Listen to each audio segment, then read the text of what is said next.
नमस्कार विद्यार्थी मित्रों, मां सरस्वती शिशुकुंज भगवान धोरण 6 विषय सायन्स એટલે કે વિજ્ઞાન અને ટેકનોલોજી જેમાં ચેપ્ટર નંબર 12 છે વિદ્યુત તથા પરિપથ।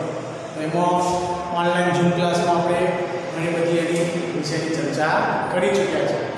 તો એમાં આપણે સૌથી પહેલા જોયું વિદ્યુત ઊર્જા। પાઠનું નામ છે વિદ્યુત। તો વિદ્યુત એ શું છે એ તમને સમજ જ છે કે અત્યારનો જે હાલનો યુગ છે એમાં જે કાર્ય કરવાની ક્ષમતા છે એને આપણે ઊર્જા કહીએ છીએ। પરંતુ આપણે એવા ઘણા બધા સાધનો બનાવ્યા છે કે જે સાધનો વિદ્યુત ઊર્જાની મદદથી કાર્ય કરે છે। તો એ જે વિદ્યુત છે એનાથી ચાલતા જેને આપણે વીજળી કહીએ છીએ, તો એ વીજળીથી ચાલતા જે સાધનો છે એ સાધનો જો આપણે યાદ બનાવીએ, આપણા ઘરની જ વાત કરીએ તો એની અંદર ઘણા બધા સાધનોનો સમાવેશ થાય છે। જેમ કે આપણા ઘરમાં પહેલું તો ટીવી છે, તો ટીવી વીજળીથી એટલે કે વિદ્યુત ઊર્જાનો ઉપયોગ કરી અને આપણને ચિત્રિત પટલ મળે છે। ત્યારબાદ છે રેડિયો, બલ્બ, રેફ્રિજરેટર, એસી, ઓકે। ત્યારબાદ વિદ્યુત પંખો,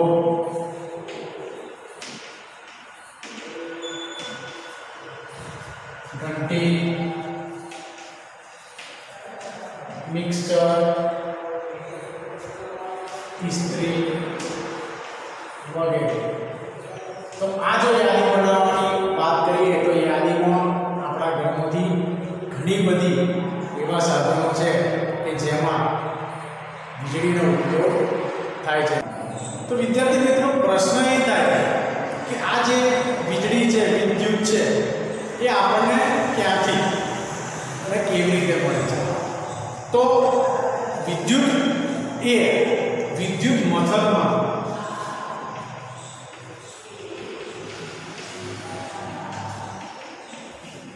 ઉત્પન્ન કરવામાં આવે છે। તો જે વિદ્યુત મથકો છે એવા વિદ્યુત મથકોમાં વિદ્યુત એટલે કે વીજળી ઉત્પન્ન કરવામાં આવે છે। ત્યાં આગળ જે યાંત્રિક ઉર્જા છે એ યાંત્રિક ઉર્જાનું વિદ્યુત ઉર્જામાં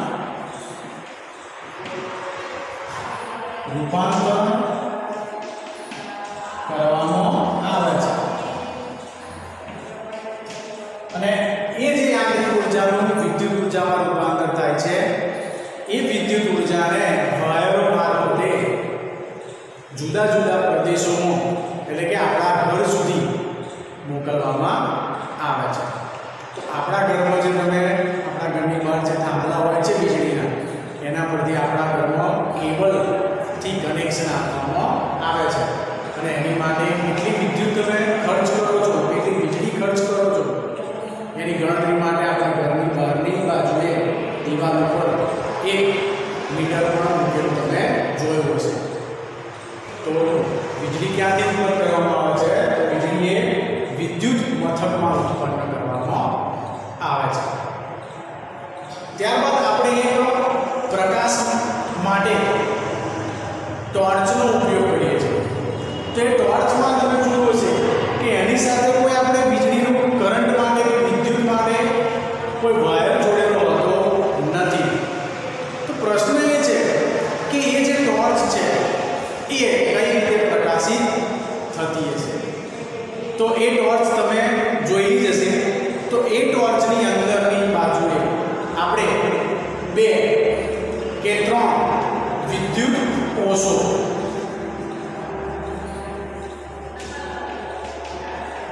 જેને આપણે સેલ કહીએ છીએ, તો એ સેલ દ્વારા રાસાયણિક ઉર્જાનું વિદ્યુત ઉર્જામાં રૂપાંતર કરવામાં આવે છે।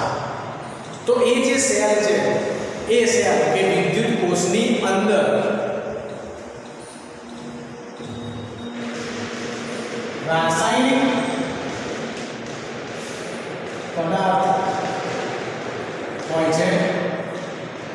જે રાસાયણિક ઊર્જાનું વિદ્યુત ઊર્જામાં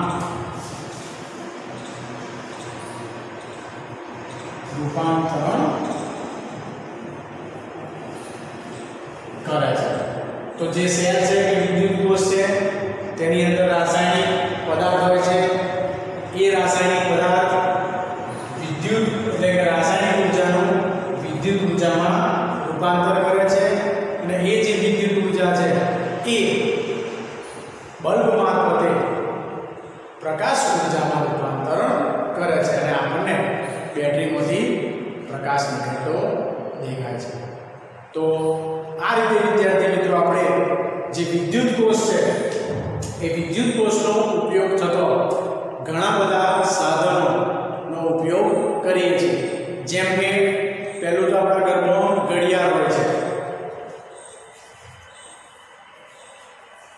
ત્યારબાદ રિમોટ કંટ્રોલ એટલે કે જે ટીવી માટે, એસી માટે અને નાના રમકડાઓની ગાડીઓ હોય છે એની માટે આપણે રિમોટનો ઉપયોગ કરીએ છીએ। ઓકે, ત્યારબાદ રેડિયો, ટોર્ચ અને અત્યારે જે તમે આ વિડીયો જોઈ રહ્યા છો એ છે મોબાઈલ। તો એમાં પણ આપણે જે વિદ્યુત કોષ છે એનો ઉપયોગ થાય છે, જેનું રાસાયણિક ઊર્જાનું વિદ્યુત ઊર્જામાં રૂપાંતર થાય છે। ત્યારબાદ આપણે જે ગણતરી કરવા માટે કેલ્ક્યુલેટર વગેરે, તો ઘણા બધા એવા સાધનો છે કે જેની અંદર વિદ્યુત કોષનો ઉપયોગ થાય છે। અને તમે દરેકે વિદ્યુત કોષને જોયો છે જેને આપણે સેલ કહીએ છીએ। તો એ જે સેલ છે એ સેલને તમે નિરીક્ષણ એટલે કે ધારીને જુઓ કે એનું અવલોકન કરીએ તો એની ઉપર એક છેડા ઉપર પ્લસ અને એના બીજા છેડા ઉપર માઈનસ નિશાની અંકિત કરેલી હોય છે। તો જેમ આપણે કહીએ કે આ જે સેલ છે કે વિદ્યુત કોષ છે એનો જે ધન છે છેડો એને કહીશું ધન ધ્રુવ, એટલે કે બીજા શબ્દોમાં કહીએ તો ધન ટર્મિનલ। ઓકે, એ જ રીતે જે ઋણની નિશાની કરી છે એને આપણે ઋણ ધ્રુવ કહીશું, એને કહીશું આપણે ઋણ ટર્મિનલ। આ રીતે વિદ્યાર્થી મિત્રો દરેક સેલની અંદર કે દરેક વિદ્યુત કોષની અંદર ધન ધ્રુવ અને ઋણ ધ્રુવ ઉપર અને નીચે આપેલા હોય છે। હવે આ જે વિદ્યુત કોષ છે એના ધન છેડા તરફ આપણે એક વાયરને અને ઋણ છેડા તરફ એક વાયરને જોડી દઈએ તથા એ વાયરની સાથે એક વીજળીથી ચાલતો નાનો જે બલ્બ હોય કે એલઈડી હોય એને આપણે જોડી દઈએ। તો આ રીતે આપણે ઋણને નીચે જોડીશું અને ધનને ઉપર। તે વખતે વિદ્યાર્થી મિત્રો આપણો જે બલ્બ છે એ બલ્બ પ્રકાશિત થશે। એનો મતલબ કે જ્યારે બલ્બ પ્રકાશિત થાય છે તો આ જે વિદ્યુત પરિપથ છે એ વિદ્યુત પરિપથ પૂર્ણ થયો એમ કહેવાશે। હવે અમુક વખતે જો કોઈ પણ એક છેડો ધારો કે ધન ધ્રુવનો હોય કે પછી ઋણ ધ્રુવનો છેડો હોય એ વચ્ચેથી જો છૂટી જાય એટલે કે એની વચ્ચે અવકાશ આવી જાય તો આપણે કહી શકીએ કે જે આપણો બલ્બ છે એ પ્રકાશિત થશે નહીં। તો એનું કારણ શું છે? તો કે કોઈ પણ એક છેડો જ્યારે ખુલ્લો થઈ જાય છે તો જે પરિપથ છે એ પરિપથ અપૂર્ણ થયો એમ કહેવાય, એટલે કે એની અંદર વીજળીનો જે વિદ્યુત પ્રવાહ છે એ પસાર થઈ શકતો નથી અને બલ્બ પ્રકાશિત થતો નથી। તો જ્યારે વિદ્યુત પરિપથ પૂર્ણ હશે ત્યારે બલ્બ પ્રકાશિત થશે। એટલે કે જ્યારે પરિપથ પૂર્ણ હશે ત્યારે વિદ્યુત પ્રવાહ તેમાંથી પસાર થશે અને બલ્બ પ્રકાશિત થશે। અને જ્યારે વિદ્યુત પરિપથ અપૂર્ણ એટલે કે એની અંદર કોઈ સદી હોય, કાં તો બેમાંથી એક છેડો છૂટેલો હોય, કાં તો જે આપણો બલ્બ લીધેલો છે એનો જે આ પાતળો તાર જે અંદરનો જેને કહીએ છીએ આપણે ફિલામેન્ટ, તો એ આપણે સમજીએ તો વિદ્યુત પરિપથ અપૂર્ણ હશે ત્યારે બલ્બ પ્રકાશિત થશે નહીં। તો આ રીતે વિદ્યાર્થી મિત્રો જ્યારે વિદ્યુત પરિપથ ખુલ્લો થઈ જશે તે વખતે વિદ્યુત પ્રવાહ જે છે એ વિદ્યુત પ્રવાહ પસાર થઈ શકતો નથી અને બલ્બ પ્રકાશિત થતો નથી। હવે જે વિદ્યુત પ્રવાહ છે એ વિદ્યુત પ્રવાહ હંમેશા ધન છેડાથી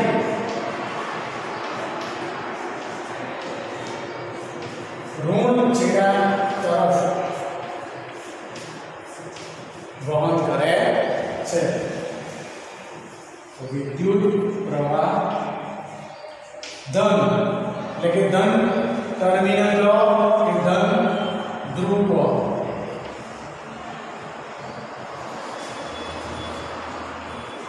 ઋણ ધ્રુવ તરફ વહન કરે છે। એટલે કે વિદ્યુત પ્રવાહ ધન ધ્રુવથી ઋણ ધ્રુવ તરફ વહન કરે છે। હવે જે આપણો બલ્બ છે એ બલ્બ તમે જોયો હશે એ નાનો અને આપણા ઘરમાં જે મોટો બલ્બ વપરાય છે